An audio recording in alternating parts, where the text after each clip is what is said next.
On this page, we've covered a lot of clan histories from Konoha. We've even covered clan histories from outside of Konoha with the Uzumakis. We've never truly explored what is widely known as the strongest clan in all of Konoha, the Hyugas. Yes, that's right. The Hyugas are apparently the strongest clan in the Leaf, according to Boruto episode 96 and also moments from Naruto. And this makes sense when you think about it. Their dojutsu might not be the strongest, but that's probably the only reason they haven't been massacred by somebody else yet. But since we're talking about power, we should talk about drive, and the drive to get this page to 100,000 subscribers in 3 months. That is insane. Thank you all so much. I greatly appreciate it, but it's not gonna happen if you guys don't please, for me, like this video, subscribe to the page, and hit that noti bell. But before we get into the video, I'd like to let you guys in on a little secret I've been keeping, a little hidden gem I've had tucked away. And I'm not charging you anything for this gem, but it is going to make your life a lot better. Sounds suspicious, doesn't it? But hear me out. This gem is actually the greatest mobile game of all time, Raid Shadow Legends. I mean, this game has been going crazy for years now. They are at over 600 playable champions. And listen, if you're on this page, you love lore. All of these champions have their own individual stories that align with factions in the history of Teleria. If I've caught your attention, there's a link in my description to download Raid Shadow Legends to either your PC or mobile device. But if I haven't got your attention yet, let me give you a little elevator pitch. Raid Shadow Legends just introduced its newest and craziest boss yet, the Hydra. This boss has 6 heads, each of those heads being strong enough to be boss battles on their own. I mean, look at my personal favorite head, the head of Torment. This thing looks like it belongs on the cover of a thrasher metal album, but it's way scarier than a mosh pit. This thing uses an ability called True Fear to drag your team down. This ability makes you skip turns or lose access to abilities. And the most metal part about it is there's no way to beat it. You simply have to hide. Without a champion with Veil or Perfect Veil, you're not getting through this fight. Or my second favorite head, the head of Wrath. This head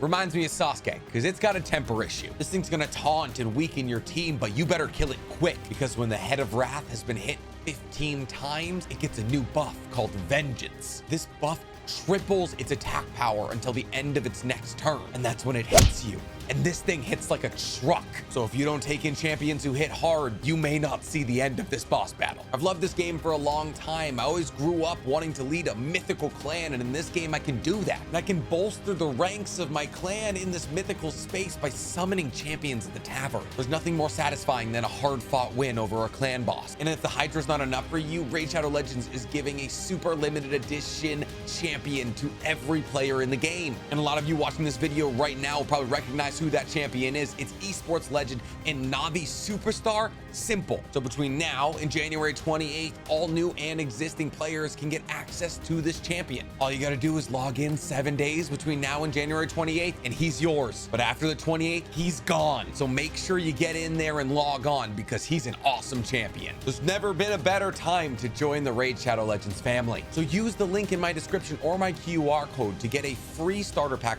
worth almost $30. The starter pack includes a free champion, Tayrel, 200,000 silver, an energy refill, and an XP boost, in 1 ancient shard, so you can summon awesome champions whenever you want. All that treasure will be waiting for you right here. Once you're in, find me in game, NC Hammer 23, and maybe if you pass the vibe check, you can join my clan, the Weeb Alliance. Just click the link in my description and I'll see you in game. So the Hyuga, they are the third of Konoha's royal clans that we have covered. We've already covered the Uchiha and the Aburame. Please check those out after this vid. And they're probably, outside of the Uchiha or the Senju, the most storied clan in the history of Naruto. What's unique about the Hyuga clan is that all members are born with a Byakugan. And while I've covered all the abilities of the Byakugan in further depth right here, we'll quickly go over what a Byakugan's powers detail. Essentially, a Byakugan extends the vision of the user in extreme circumstances like Neji's up to 800 meters. But this isn't just straightforward. No, this is in 360 degrees. Well, not exactly 360 degrees, because there is a blind spot over your second cervical spine. But it not only increases your vision in directions and in distance, it also allows you to see through objects. This includes walls, rocks, entire buildings. But most importantly, it allows you to see other people's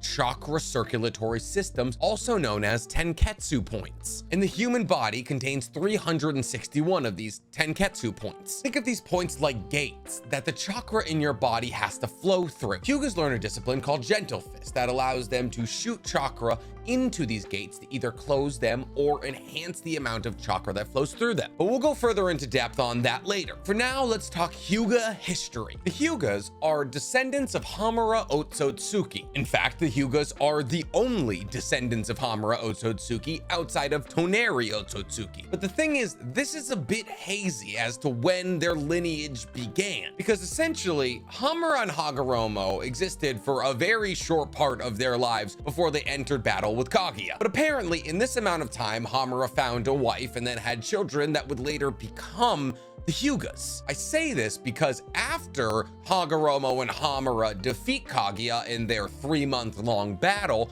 Hamura goes to the moon to protect her and the Ghetto statue. But he takes people with him who then become the Otsutsuki clan on the moon, and those are the people that eventually spawned Toneri. So before Hamura had to move away to keep an eye on mom, he apparently had children that became the Hyugas. But because the Hyugas are descendants of Hamura, that does technically make them very distant cousins to the Uzumaki, the Senju, the Uchiha, and even the Kaguya clan, who we'll be covering in a video eventually. They're very interesting. So yes, technically Hinata and Naruto are cousins. I don't want to talk about it either. What I do want to talk about though is the fact that the Hyuga clan is so powerful that it is known far and wide to be a terrifying adversary. So much so that in the 4th Great Ninja War, a ninja from the Hidden Cloud remarked at the Hyuga's strength and said that they had struggled with them in a previous war. And this makes sense because the Hyugas make up the majority of the fighting force of Konoha. The main branch alone is massive, but when you take into consideration the side branch, it's the biggest clan in Naruto,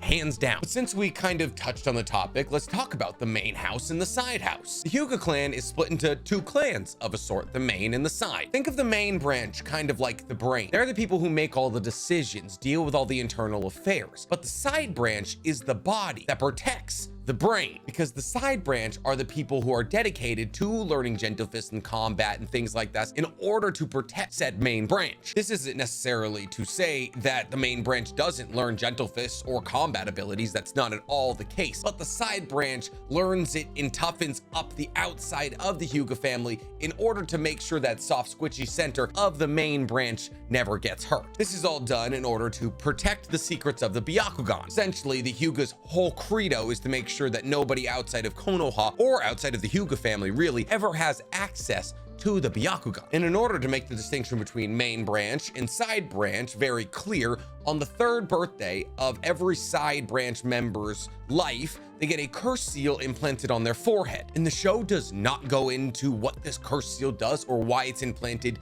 nearly enough. This curse seal is an X in the anime and a manji in the manga. This was changed because a manji is a traditional Buddhist symbol that is used to convey peace and prosperity in Asian areas. In fact, in Japan, Buddhist temples are marked out on maps with a manji. Only problem is, in the 1930s, a short man with a terrible mustache decided to take the manji, twist it, and you got the swastika. And now Americans don't know what manjis are and they just think, is Neji a Nazi? But he's not, and that was your culture lesson of the day. Back to the curse seal itself. This curse seal that's implanted on 3-year-olds, mind you, make sure that if a side branch member dies, that their Byakugans get sealed away forever. Essentially, once a side branch member dies, their Byakugans are just destroyed, so enemies can't pull them out and either implant them into themselves, because we've seen eyes been switched like light bulbs in Naruto, or research them. Oh, but this isn't all the curse seal does. No. The curse seal can also be used to discipline side branch members. If a main branch member uses the correct hand sign, it creates intense pain in the side branch member's forehead. In fact, this pain can become so intense that it can destroy their brain cells and then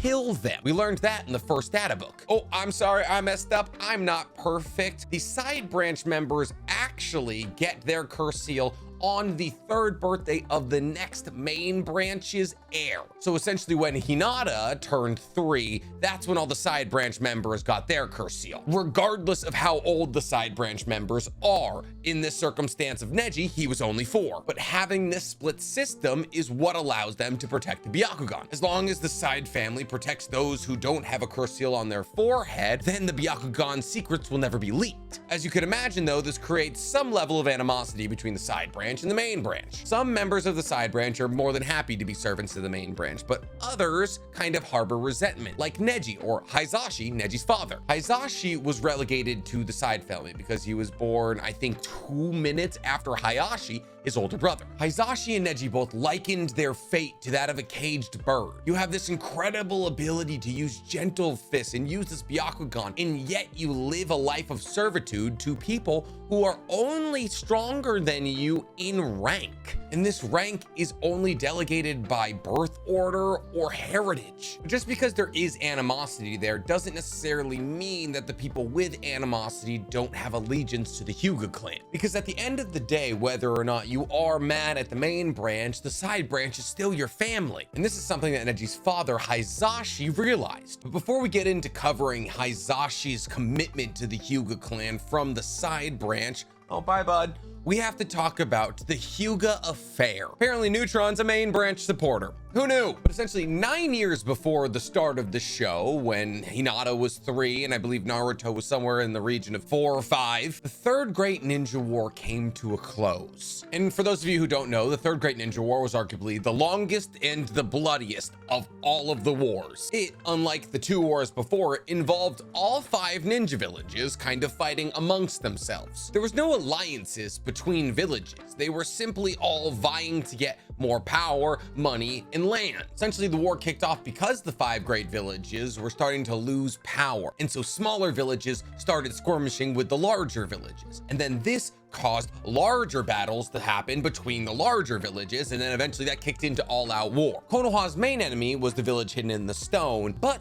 they were also fighting the village hidden in the clouds. We know this because we saw Minato skirmish with Killer B and A, who would later become the 4th Raikage. And in terms of importance to the Hyuga affair, the village hidden in the clouds is definitely the most important. After the tide of war had swung in the favor of Konoha against the hidden stone, all they had left was the hidden cloud to defeat. But the hidden cloud is a very formidable enemy. They had the 3rd Raikage, the 4th Raikage, A, and Killer B as a perfect Jinchuriki for Gyuki. But this is also the time that Minato was gaining fame as being a run-on-site order shinobi. And at this point, Orochimaru was still fighting for Konoha. So in order to stop endless bloodshed, Konoha and the Hidden Stone came to a peace treaty. Ironically, this peace treaty happened to fall on the date of Hinata Hyuga's 3rd birthday, the day that the side branch families all receive their curse seals. Essentially, the head ninja of the cloud, we don't know his name, was sent to Konoha to sign this peace treaty and end the war. But in reality, he was actually sent for a much different purpose. The peace treaty was actually a cover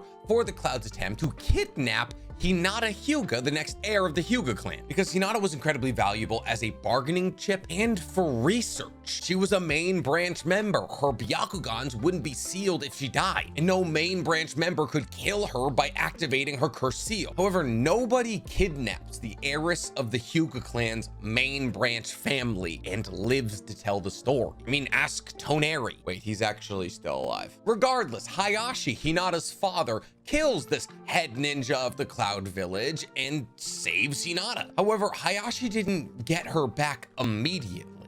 No, simply the message that Hinata had got abducted reached the ears of the higher-ups. And it was at this point that the Hokage and his advisors weaponized every single Anbu member in Konoha to get prepared for war. We learned this from Itachi in his light novel, Itachi Shinden, Book of Bright Night. And it was these Anbu members who found Hayashi standing over the corpse of the head ninja of the Cloud Village after he saved Hinata. And it was subsequently these Anbu members who reported to Konoha's upper ranks that Hayashi killed the head of the Cloud's ninjas. But this looks bad. The head of the Cloud's ninjas, that is so long. I'm gonna call him Ken. Ken went to Konoha in order to sign a peace treaty. And yet, the head of the strongest family in Konoha murdered him. Naturally, the Cloud denied all claims of them trying to kidnap a child. We were there to sign a peace treaty. What do you mean? And the Cloud demanded if Konoha wanted peace, that Hayashi would have to die. In fact, they demanded the body of Hayashi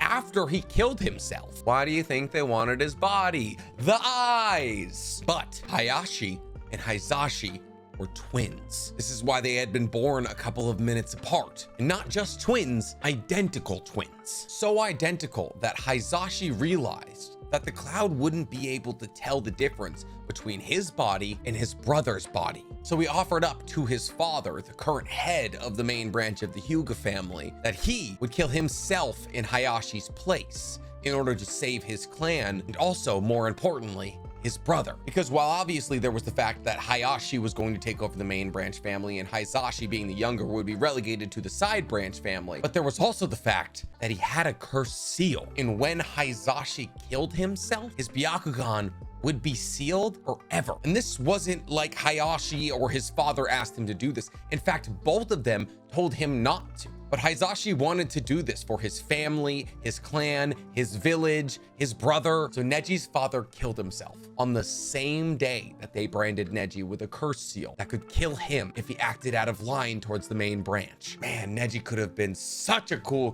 character. They mishandled his writing so badly. And after the Hyuga affair was wrapped up, that pretty much brings us to Naruto. And as Naruto and Boruto progressed, the Hyuga clan only became more powerful. I mean, Hayashi Hyuga is the grandfather to the Hokage's children. The Uchiha are gone. The Uzumaki have been wiped out. They are the last clan standing. But now that we've talked about their history, let's talk about their abilities. So yes, obviously every member of the Hyuga clan has access to the Byakugan, the sort of base dojutsu that all Ototsukis are born with. We see this when we see both Hagoromo and Hamura have Byakugans before Hagoromo upgrades to Rinnegan and then Sharingan, and then Hamura just keeps his base Byakugans his entire life. And we talked on the Byakugan's abilities earlier, essentially allowing people to see very far, in Hinata's case 10 kilometers, see through objects that aren't specially made to block Byakugan vision, and also see Tenketsu points. And they use his ability to see Tenketsu points to use gentle fist techniques like 8 trigrams, 64 or 128 palms, essentially by adding chakra to their hand in a sort of scalpel-like manner. They can shoot chakra into people's bodies at these Tenketsu points to shut down chakra flow. And since chakra is used in literally everything, this can shut down your muscles, your ability to create ninjutsu, your ability to heal yourself. But Hyugas also have another inherent ability that nobody really talks about. And that ability is very similar to the Colossal Titan's ability to shoot steam out of its body. And that is that the Hyugas can shoot chakra out of each single one of their Tenketsu points. And since chakra is physical, this is actually a very powerful ability. The most common use we see of this is when Neji uses rotation, aka 8 trigrams palms revolving heaven. Little fun fact here, Neji was never taught this ability. He actually watched Hayashi try to teach it to somebody else and learned it from a distance. You know, side branch family members don't really get to get trained by the big dogs. This technique works by expelling chakra out of every single one of your Tenketsu points and then spinning at a speed of, I'll let you guess. Did you guess 750 miles an hour? Only 200 miles an hour faster than the cruising altitude of a Boeing 747, but who's counting? Do you know how dizzy you would be? And by throwing this chakra in a spiralized circle, you create a physical barrier around you that can repel attacks. But here's the thing, what I'm about to say hasn't been explored in any Naruto lore whatsoever, but it very much should be. The Hyugas have the ability to shoot chakra out, right? They also have the ability to see in 360 degrees. If you can shoot chakra out that can stop projectiles or even people, why spin? Just shoot chakra in specific directions out of your body to stop projectiles that you see incoming. It could have stopped the sticks. Kunai coming from behind you, you don't have to do a full rotation. You don't even have to reach it. Just shoot chakra out your back. I don't know, maybe they can do this and that's why they're the strongest clan in the Leaf. I don't know. But yeah, that's it. That's the Hyugas. That's their whole history, their abilities. I hope you liked it. I could have talked about the fact that they've been inbreeding for hundreds of years to keep their bloodline pure and not dilute the power of the Byakugan, but then again, the Uchiha did the same thing, so who's to point fingers anyways? Cousins by blood, lovers by choice. That's Alabama's mantra. If you enjoyed this episode, please, for me, like this video, subscribe to the page, and hit that noti bell. I appreciate you being here. Listen, I'm not saying that I like the way Neji died. Nobody does, but it was technically the same thing that his father did for Hinata's father, you know, giving their life. So that's kind of cool, right?